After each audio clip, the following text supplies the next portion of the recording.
সম্মানিত ভিউয়ার্স, আসসালামু আলাইকুম। আশা করি আপনারা সকলেই অনেক বেশি ভালো আছেন। আজকের ভিডিওর যে আলোচ্য বিষয় সেটি আপনারা নিশ্চয়ই থাম্বনেল দেখেই বুঝতে পাচ্ছেন যে 18তম শিক্ষক নিবন্ধনের যে লিখিত পরীক্ষার ফলাফল প্রকাশিত হয়েছে এবং অলরেডি ভাইবা পরীক্ষা শুরু হয়ে গিয়েছে। তো সেক্ষেত্রে আসলে 18তম শিক্ষক নিবন্ধনের লিখিত পরীক্ষার ফলাফল পুনর্মূল্যায়নের যে বিষয়টি এসেছে সেই বিষয় নিয়ে কথা বলবো এবং ফলাফল আসলে পুনর্মূল্যায়নের সুযোগ রয়েছে কিনা সার্বিক বিষয়গুলো সম্পর্কে জানতে হলে অবশ্যই ভিডিওটি প্রথম থেকে শেষ পর্যন্ত আপনাকে দেখতে হবে। আমরা মূল আলোচনায় চলে যাব তার আগে ছোট্ট একটি রিকোয়েস্ট, সেটি হচ্ছে আপনি যদি এই ভিডিওতে আমার চ্যানেলে প্রথম হয়ে থাকেন অবশ্যই আমার চ্যানেলটি সাবস্ক্রাইব করে পাশে থাকা বেল আইকনটি বাজিয়ে দেবেন, যাতে করে এরকম সুন্দর সুন্দর ভিডিওগুলো প্রথমেই পৌঁছে যায় আপনার কাছে। এখানে যে বিষয়টি বলা হচ্ছে সেটি হলো যে 18তম নিবন্ধনের ফল পুনর্মূল্যায়নের দাবি যা বলছে এনটিআরসি, অর্থাৎ কিছু সংখ্যক প্রার্থী যারা আসলে ফলাফল পুনর্মূল্যায়নের জন্য দাবি করেছেন। তো এই সম্পর্কে আসলে এনটিআরসি যে বিষয়গুলো বলেছে সেটি আমি আপনাদের সামনে তুলে ধরছি। 18তম শিক্ষক নিবন্ধনের লিখিত পরীক্ষার ফল পুনর্মূল্যায়নের দাবি জানিয়েছেন পরীক্ষার্থীদের একটি অংশ। এই দাবিতে বিভিন্ন কর্মসূচিও পালন করেছেন তারা।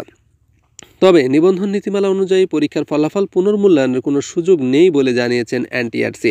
রোববার সন্ধ্যায় ডেইলি ক্যাম্পাসের সঙ্গে আলাপকালে কথা জানান বেসরকারি শিক্ষক নিবন্ধন ও প্রত্যয়ন কর্তৃপক্ষের সদস্য মোহাম্মদ নূরে আলম সিদ্দিকী। তিনি বলেন, শিক্ষক নিবন্ধনের নীতিমালায় কোথাও ফল পুনর্মূল্যায়নের কথা উল্লেখ নেই, ফলে আমাদের নীতিমালার বাইরে যাওয়ার কোনো সুযোগ নেই। তবে প্রার্থীরা আমাদের কাছে আবেদন করেছেন, তাদের আবেদন শিক্ষা মন্ত্রণালয়ে পাঠানো হয়েছে। মন্ত্রণালয় নির্দেশ দিলে প্রার্থীদের ফলাফল পুনর্মূল্যায়ন করা হতে পারে।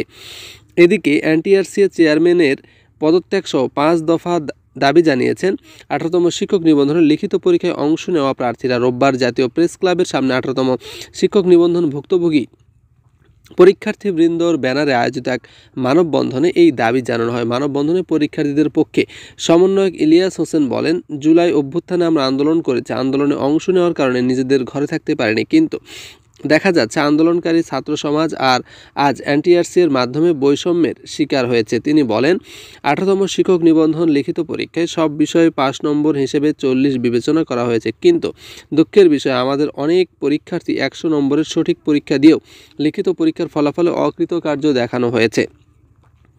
অথচ আমাদের অনেক সহপাঠী মাত্র 40 নম্বরের উত্তর করেছে, কিন্তু ফলাফলের তালিকায় তাদের নাম এসেছে। আমাদের লিখিত পরীক্ষার খাতাগুলো পুনরায় মূল্যায়নের ব্যবস্থা করতে হবে। পরীক্ষার্থীদের দাবিগুলো হলো, নিম্নোক্ত রোল নম্বরধারীদের লিখিত পরীক্ষার খাতা পুনরায় মূল্যায়নের ব্যবস্থা করা, 18তম শিক্ষক নিবন্ধনের ভাইভা চলমান অবস্থায় দ্রুত ফলাফল পুনর্নিরীক্ষা করা, এনটিআরসির চেয়ারম্যান মোহাম্মদ মফিজুর রহমান এবং যুগ্ম সচিব নূরে আলম সিদ্দিকীর পদত্যাগ, পূর্ণাঙ্গ ফলাফল, রোল নম্বর উল্লেখ সহ এনটিআরসির ওয়েবসাইটে প্রকাশ করা এবং খাতা অন্য কোনো খাতার সঙ্গে সংযুক্ত করে আমাদের অকৃতকার্য করা হয়েছে কিনা তা তদন্ত করা। তো বিষয় হচ্ছে যে আসলে এই বিষয়টি অত্যন্ত গুরুত্বপূর্ণ যে অনেকেই অনেক ভালো পরীক্ষা দিয়েও কিন্তু ফলাফল আসেনি, যার প্রেক্ষিতে কিন্তু এই দাবিটি উঠে এসেছে। তবে আমি আমার ব্যক্তিগত যে মতামত সেটি হচ্ছে যে যদি খাতা পুনর্মূল্যায়নের সুযোগ থাকে বা খাতা যদি চ্যালেঞ্জ করার সুযোগ থাকে তাহলে সেটি মন্দ হয় না। তো যদি এই বিষয়টি আসলে ঘটে তাহলে অনেক প্রার্থী হয়তো সেক্ষেত্রে ভালো কিছু পাবে।